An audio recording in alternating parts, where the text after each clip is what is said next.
Today I'm going to be painting a few geese. It's a really simple painting. It's got about 3 or 4 layers at the very most. We're just using 2 colours as well, just the orange for the beaks and the feet, and some greys for the body and the background. I think I've put a little bit of burnt sienna in the background as well. So it's a nice easy project, so let's get on with it. First of all, we'll sketch in the outlines of the geese. And I will note, when you compare this with a duck, the bill is much higher on the head than the duck is, and obviously a much longer neck. So we just draw in a fairly accurate outline drawing, but we're not going too much with the detail. We just want to let the watercolour paint add the detail. So we've got a little indication of where the eyes are going to be, where the beak's going to be, and the shape of the head. I like to fetch the head out a little bit just before it gets to the neck, and fetch it down to the body. I find the body a little more rectangular than a duck's is. So anyway, so we'll speed this up as we go along through the rest of the sketches.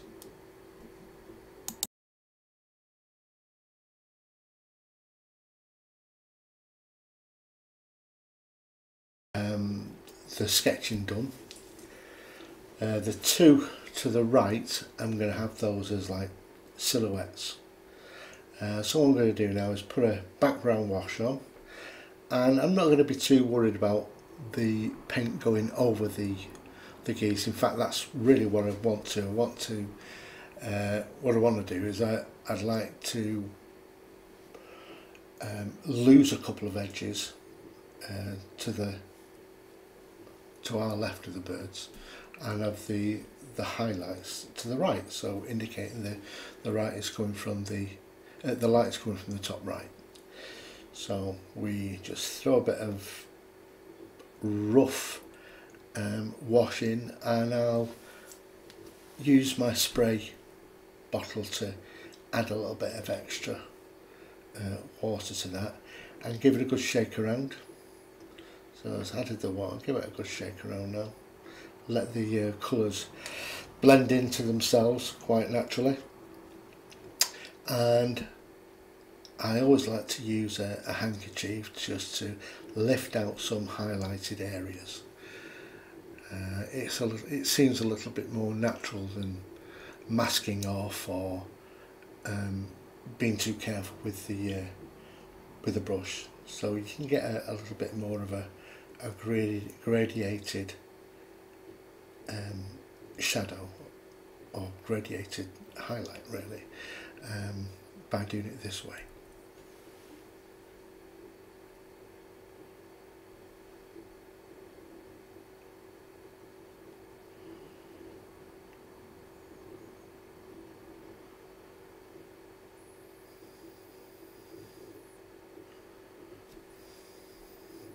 Didn't really need to bother to lift out any pigment from the 2 birds on the right, because they're going to go in shadow anyway.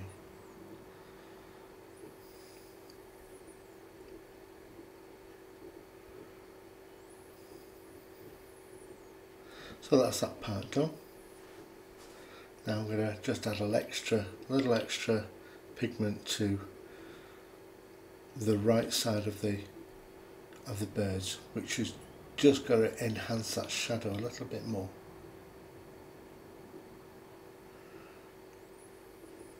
The paint in the background is still quite moist, so it's providing a nice soft edge.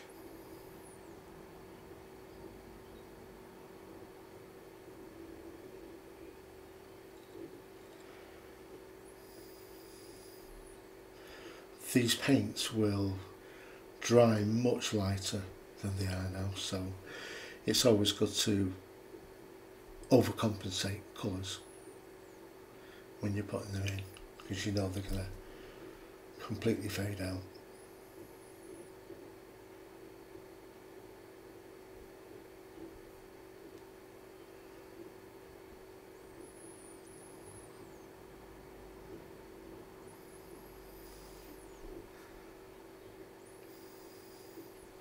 Add a little bit more. I think I put a little bit of burnt umber there.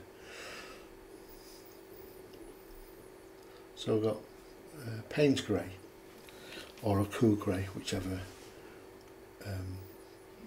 you prefer. I'm using Daniel Smith's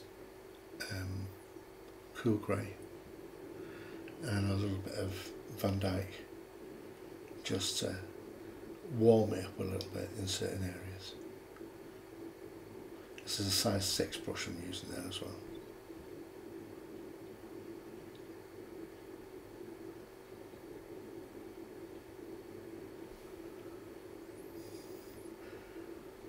Mainly letting the paint for itself. To get those, you'd never be able to get those lovely granulation areas if you really tried it. You're just going to let it happen itself. Just dab a little bit at the bottom now and just wait to dry.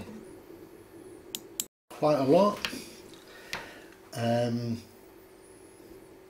at this point it looks a bit naff really, but don't worry about that, because it always looks worse before it gets better.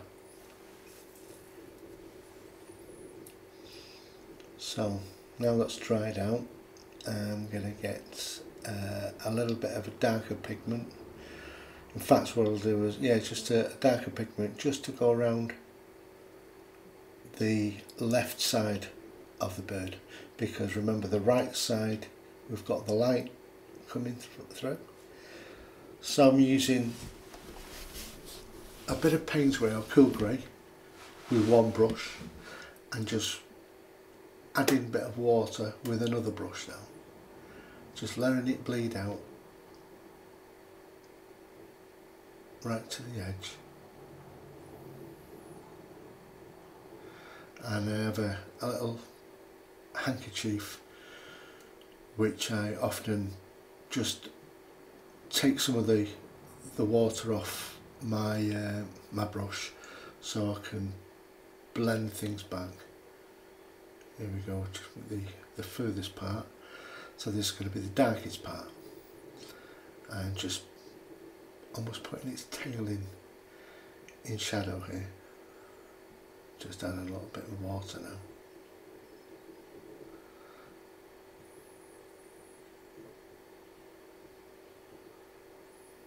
Now some darkness for the top of his legs.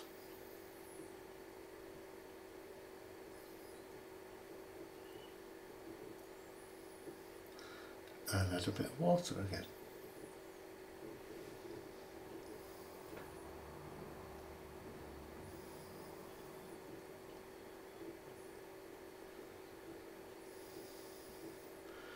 And move on to the next one.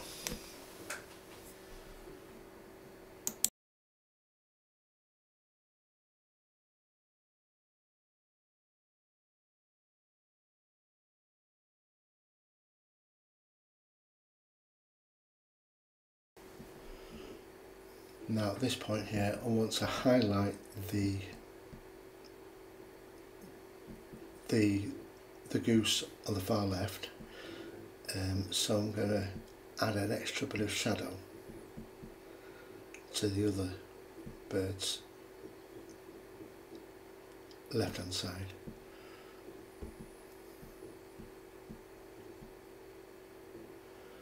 And that just it just brings out that tonal value.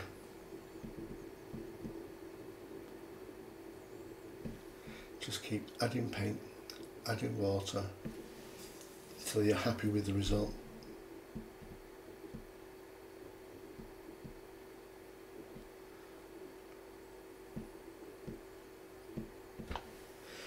Adding these shadows to the left side just to highlight that there's light coming from the right.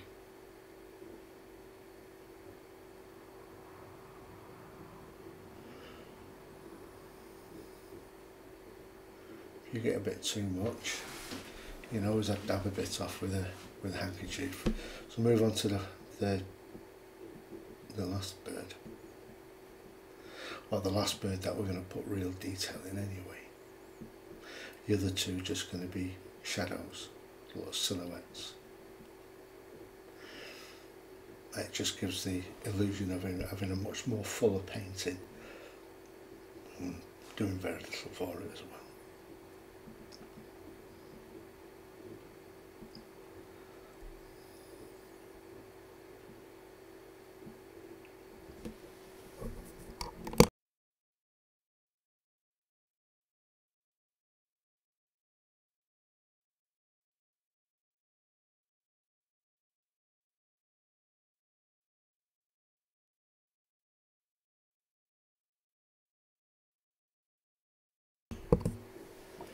Now to do the silhouetted birds on the right. And the thing when you do some silhouetted characters, especially they're much smaller, it just makes them look so far away.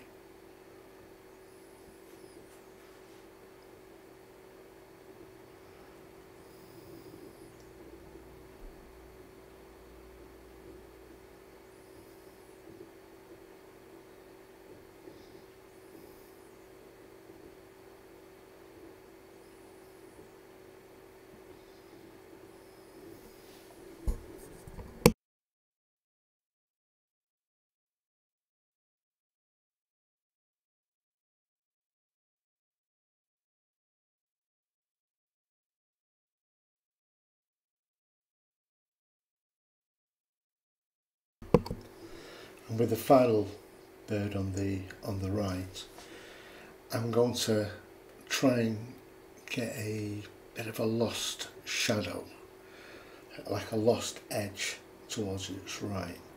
So I'm going to just add a pigment to there and then just add water. Just bring the water out and maybe lift a little bit off now. Lift it off just by getting a damp brush and just painting over it again, just to lift off.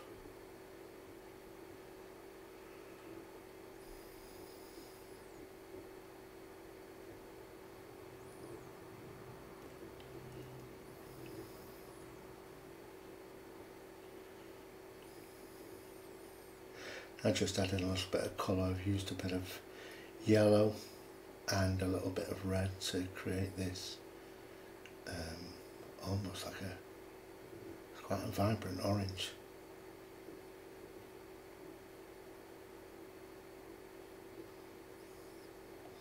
Don't have to go too detailed with the feet, as long as we establish the positions of them.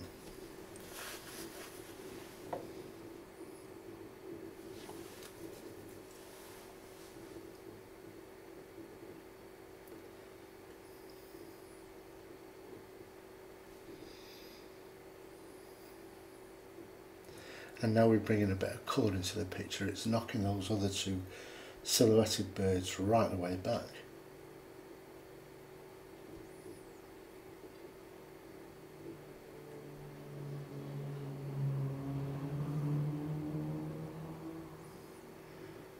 Using the same colour for the beaks,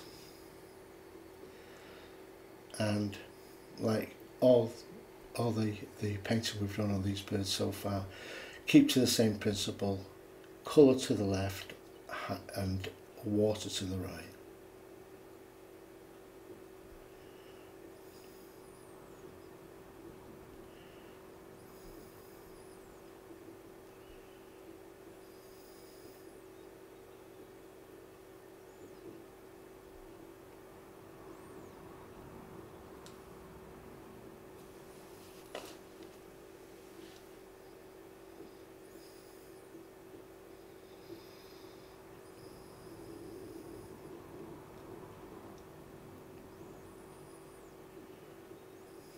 Just a bit of water there, just to highlight those beaks.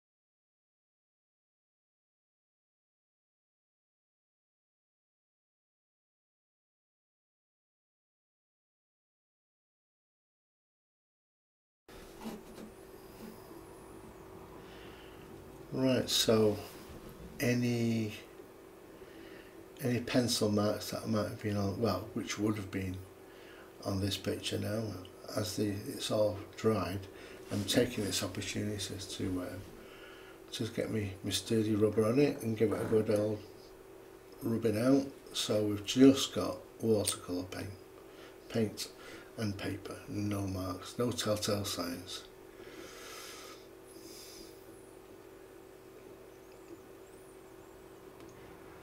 Now we're going to go in with the final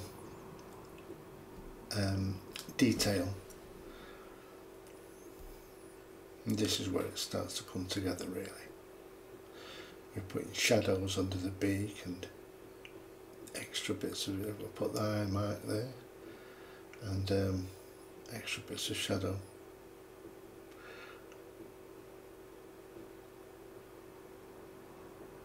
Just cleaning your painting up really.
So this part gives us an opportunity to enhance those shadows and deepen them in certain areas.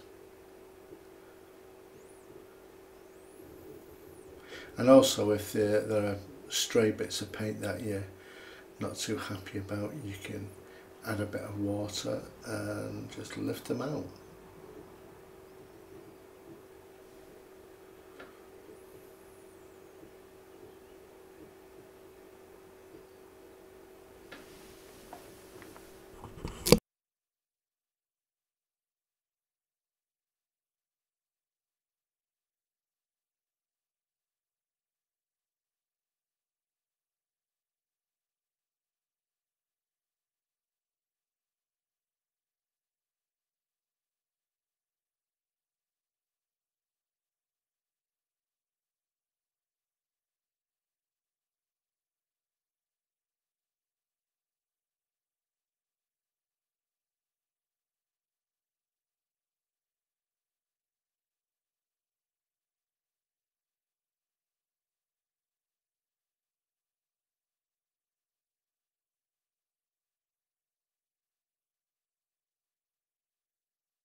Start to add a a little bit of detail now to the beaks.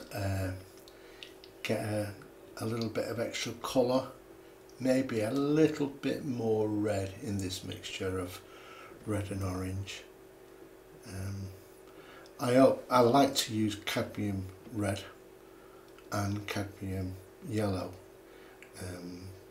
to my paintings. I just think they're nice strong colours and they're quite warm, especially the yellow. So we just add some detail there, and a little bit of detail around the feet, not too much, just to suggest that we've got a bit of depth.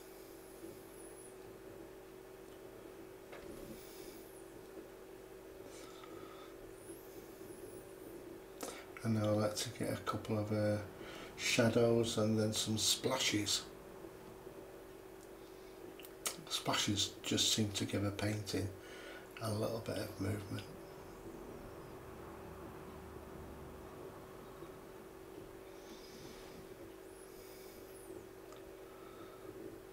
So the shadow is just a mixture of the same colours I've used in the background and a little bit of burnt umber, or Van Dyke I think it was.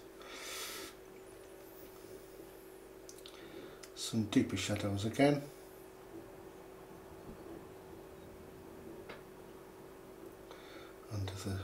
Under the bodies and the feet.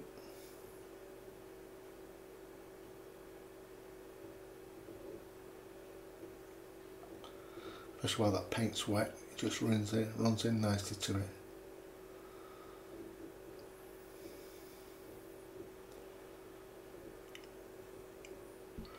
I'll add a few little splashes in there and everywhere, and just look like they've just gone off a mucky field. So I hope you've enjoyed that, and I hope you'll be able to paint along with me.